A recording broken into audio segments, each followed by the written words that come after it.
ပေးရန်ရှိနေတဲ့ဒါအကျွေးတွေအမြန်ဆုံးဒါပြန်ပြီးတော့ဆက်ချင်ပါတယ်เนาะအကျွေးတွေအမြန်ဆုံးကြည်ချင်ပါတယ်ဆိုတဲ့သူတွေဒါဘာလို့ရမလဲဆိုတာကိုသိချင်ကြလိမ့်မယ်လို့ထင်ပါတယ်เนาะဒါကြောင့်မို့လို့ဒီဗီဒီယိုလေးမှာတော့ကျွန်တော်ဒါပေးရန်ရှိတဲ့အကျွေးတွေအမြန်ဆုံးဒါဆက်နိုင်အောင်เนาะငွေတွေဝင်လာအောင်เนาะအမြန်ဆုံးအကျွေးတွေကြည်အောင်လုပ်ရမယ်အလှရတရားလေးတစ်ခုကိုကျွန်တော်မျှဝေပေးမှာဖြစ်ပါတယ်เนาะဒါလေးကိုလည်းဒါသိချင်တဲ့သူတွေအများကြီးရှိလိမ့်မယ်လို့ကျွန်တော်ယုံကြည်ပါတယ်ဒါကြောင့်မို့လို့ဒီကနေ့မှာကျွန်တော်ဒီအလှရတရားလေးတစ်ခုကိုကျွန်တော်မျှဝေပေးမှာဖြစ်ပါတယ်เนาะအဲ့တော့ဒီရရာလေးကကျွန်တော်တို့ကျွေးပူမိနေတဲ့သူတွေเนาะငွေကြေးနဲ့ပတ်သက်ပြီးတော့ဒါမထွေးနိုင်မအန်နိုင်เนาะမလုံနိုင်ဖြစ်နေတဲ့သူတွေเนาะငွေကြေးနဲ့ပတ်သက်ပြီးတော့အပူတောကတွေများနေတဲ့သူတွေနဲ့သူတွေအနေနဲ့เนาะယခုကျွန်တော်တင်ပြပေးတဲ့အလူရတရားလေးကိုလုပ်တင်ပါတယ်เนาะအရန်လေးအကျိုးရှိတာကိုတွေ့ရပါတယ်เนาะအဲ့တော့လုပ်ရမယ့်ပုံစံလေးရလည်းလွယ်ကူပါတယ်ရိုးရှင်းပါတယ်เนาะဘာနေ့သားသမီးမဆိုဒါဘယ်နေ့မှပဲမဆိုပြုလုပ်လို့ရပါတယ်เนาะအဲ့တော့ပြုလို့ရမယ့်ပုံစံလေးကိုကျွန်တော်မျှဝေပေးပါမယ်เนาะအဲ့ဒါတော့ကျွန်တော်တို့ကြက်ဥကိုကျွန်တော်တို့15လုံးအလုံး20အလုံး30မိမိအစဉ်ပြေတယ်လို့ဝယ်ပါเนาะဝယ်ပြီးသားလို့ရှိရင်ကျွန်တော်တို့ကြက်ဥ9လုံးပေါ့နော်ကြက်ဥ9လုံးလောက်ကိုကျွန်တော်တို့ပြုတ်ပါနော်ကြက်ဥ9လုံးလောက်ကိုပြုတ်ပြီးသားလို့ရှိရင်ကျွန်တော်တို့တွေအဲ့ဒီကြက်ဥကိုအခွန်လေးနွားပါနော်အခွန်နွားပြီးလို့ရှိရင်အဲ့ဒီကြက်ဥပြုတ်လေးကိုတစ်ချမ်းချမ်းပြီးတော့ကျွန်တော်တို့ဒါခင်းရမ်းညင်သီးလေးနဲ့ပေါ့နော်ဒါမကြီးသီးရည်လေးအနှင်းငယ်ထည့်ပါနော်မကြီးသီးရည်လေးအနှင်းငယ်ထည့်ပြီးခင်းညင်သီးလေးနဲ့ကျွန်တော်တို့ကြက်ဥခန်းညင်ဒီချက်လေးကျွန်တော်ချက်ပေးရပါမယ်เนาะကြက်ဥခန်းညင်ဒီချက်လေးချက်ပေးရပါမယ်เนาะအဲ့တော့ချက်ပြီးသွားလို့ရှိရင်အဲ့ဒါလေးကိုဘာလို့ရမလဲဆိုတော့ကျွန်တော်တို့ကမိမိအိမ်မှာမိမိကိုးဝယ်ထားတဲ့ဗုဒ္ဓမြတ်စွာဘုရားရှင်ကိုရောမြတ်ကြီးเนาะဗုဒ္ဓမြတ်စွာဘုရားရှင်ကိုရောမြတ်ကြီးကိုရည်မှန်းပြီးတော့ကျွန်တော်တို့ကနေစွန်းမှာအဲ့ဒီကြက်ဥခန်းညင်ဒီချက်လေးနဲ့ကျွန်တော်တို့ကနေစွန်းလေးကပ်ပေးပါเนาะပြီးလို့ရှိရင်ထားပါတော့ဗုဒ္ဓမြတ်စွာဘုရားရှင်ကိုရမကြီးကိုကျွန်တော်တို့ကကျဲဥ3ချမ်းလောက်ကတ်တယ်ဆိုရှင်ကျန်တဲ့9ချမ်းကိုကျွန်တော်တို့ကနီးစက်ရဖုန်ကြီးကျောင်းเนาะနီးစက်ရဖုန်ကြီးကျောင်းမှာကျွန်တော်တို့ကနေစွန်းမိအောင်လို့ဒါစွန်းဟင်းလေးကျွန်တော်တို့ပို့ပေးရမှာဖြစ်ပါတယ်เนาะအဲ့တော့ပို့ပေးရမှာဖြစ်ပါတယ်ပို့ပေးပြီးလို့ရှိရင်ကျွန်တော်တို့ကဒါဗုဒ္ဓမြတ်စွာဘုရားရှင်ကိုရမကြီးကိုလည်းကျွန်တော်တို့ကဒီကျက်ဥနော်ဒီခန်းညင်ဒီကျဲနဲ့ဒါနေစုံလေးကတ်လူတဲ့အချိန်မှာလည်းဒါမိမိနဲ့ပတ်သက်တဲ့ငွေကြီးနဲ့ပတ်သက်တဲ့အခက်အခဲကိုပြည်လေစီလိုတဲ့အကြောင်းကိုမိမိအစဉ်ပြေသလိုဆုတောင်းလို့ရပါတယ်နော်ပြီးတော့ဘုန်းကြီးเจ้าကိုလည်းဂျန်တဲ့ကျက်ဦးဒါခန်းညင်ဒီကျဲလေးကိုကျွန်တော်တို့တွေဒါချက်ထားတဲ့ဟာလေးကိုနေစုံလေးမိအောင်ပို့ပေးပါနော်ပို့ပေးပြီးလို့ရှိရင်လည်းမိမိရစိတ်ထဲကနေပြီးတော့ဒီဘုန်းကြီးเจ้าကိုဒီကျဲဥခန်းညင်ဒီကျဲလေးနဲ့နော်ဒါစွန်းလေးနဲ့ပေါ့နော်နေစွန်းလေးကိုဒါဆက်ကပ်ပြီးတော့လှူဒန်းရတဲ့အကျိုးကြောင့်မလို့ပေါ့နော်ဒါမိမိမှာဖြစ်နေတဲ့အခက်အခဲပေါ့နော်မိမိအစဉ်ပြေသလိုဆူတောင်းလို့ရပါတယ်နော်အဲ့တော့ကြံတဲ့ကြက်ဥတွေကိုကြတော့ကျွန်တော်တို့ပြုတ်ပေးပါနော်ထပ်ပြုတ်ပါနော်ကြံတဲ့ကြက်ဥတွေကိုထပ်ပြုတ်ပြီးသွားတဲ့အခါမှာကျွန်တော်တို့ဘာလို့ရမလဲဆိုတော့ဆေးရုံနဲ့နီးတဲ့လူတွေရှိတယ်နော်ဆေးရုံနဲ့နီးတဲ့သူတွေရှိလို့ရှိရင်နီးစက်ရဆေးရုံကိုသွားပြီးတော့ဒါနွမ်းပါတဲ့လူနာတွေနော်ဒါနွမ်းပါတဲ့လူနာတွေဒါမှမဟုတ်လို့ရှိရင်လည်းဒါနွမ်းပါတဲ့လူနာဆောင်ပေါ့နော်လူနာဆောင်တွေကိုကျွန်တော်တို့ကကြက်ဥပြုတ်ကိုဒါ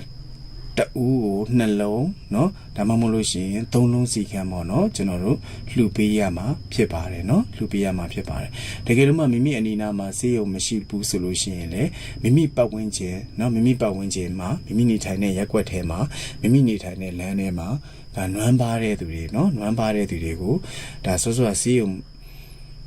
မာလူတလို့ပဲဒါတအူးကိုကြက်ဥပြုတ်เนาะ2လုံးဒါမှမဟုတ်လို့ရှိရင်3လုံးစီခန့်ကျွန်တော်တို့ဒါလှူပေးရမှာဖြစ်ပါတယ်เนาะလှူပေးတဲ့အခါမှာလည်းမိမိရဲ့စိတ်ထဲကနေပြီးတော့အခုလိုမျိုးလှူဒန်းရတဲ့အတွက်ကြောင့်မို့လို့เนาะလှူဒန်းရတဲ့เนาะစေတနာတရားတရားတွေကြောင့်ဒါမိမိမှာဖြစ်နေတဲ့เนาะရင်ဆိုင်နေရတဲ့ဒါငွေကြေးအပူเนาะအကျွေးပူနဲ့ပတ်သက်ပြီးတော့ဒါမိမိလိုအပ်တယ်လို့မိမိအစဉ်ပြေလို့မိမိစိတ်ထဲကနေဆူတောင်းပြီးတော့လှူဒန်းပေးပါเนาะလှူဒန်းပေးရမှာဖြစ်ပါတယ်เนาะအဲ့ဒါလေးကိုတော့ကျွန်တော်တို့နှစ်ပတ်ကိုတစ်ကြိမ်တော့ပြုလုပ်ပြီးတင်ပါတယ်เนาะနှစ်ပတ်တစ်ကြိမ်တော့ပြုလုပ်ပြီးလို့ရှိရင်ဒါအရန်ကိုအကျိုးရှိတာကိုဒါတွေ့ရပါလိမ့်မယ်เนาะအဲ့တော့ဒါလေးကိုကျွန်တော်ဒီကနေ့မှာမျှဝေပေးခြင်းဖြစ်ပါတယ်เนาะဒါလေးကတော့ကျွန်တော်တို့တွေအလှရရာတစ်ခုလည်းဖြစ်တယ်เนาะအလှရရာတစ်ခုဖြစ်တဲ့အတွက်ကြောင့်မို့လို့ဒါကုသိုလ်တရားကတော့ဒါ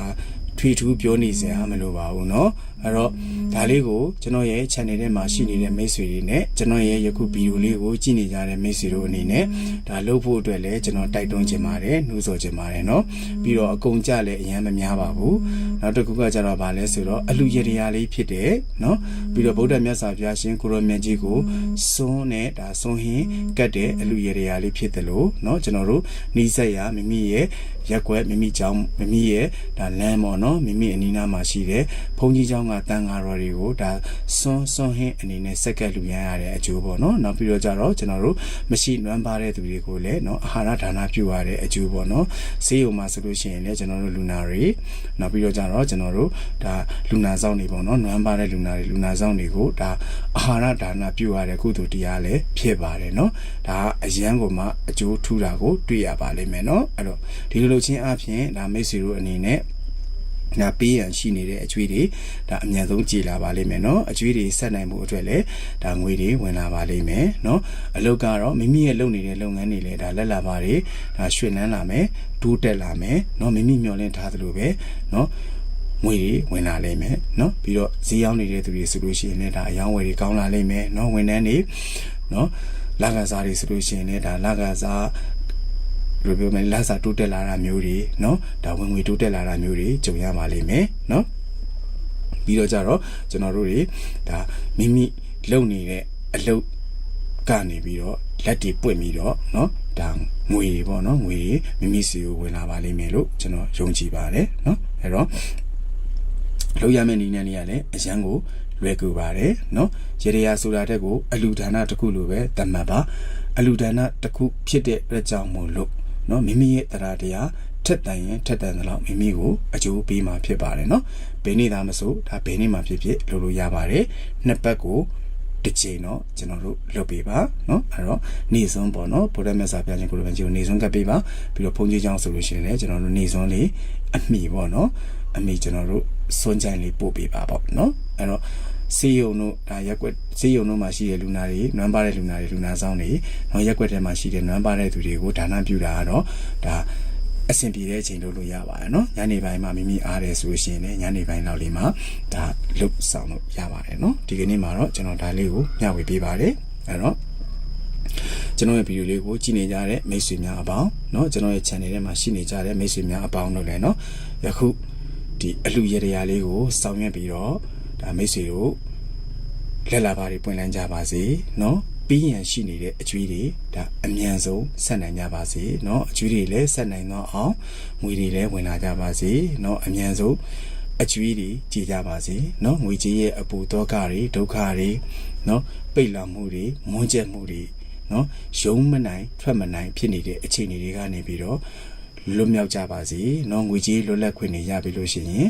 အလူကြီးအတန်းကြီးတွေလည်းစတဲ့တကူပြီးနိုင်ကြပါစေเนาะကျွန်တော်ဆုတောင်းပေးပါတယ်အဲ့တော့ကျွန်တော်ဗီဒီယိုကိုဆုံးထိကြည့်ပေးကြရတဲ့လေကျေးဇူးတင်ပါတယ်မိတ်ဆွေများအားလုံးကိုယ်စိတ်နှပြချမ်းသာ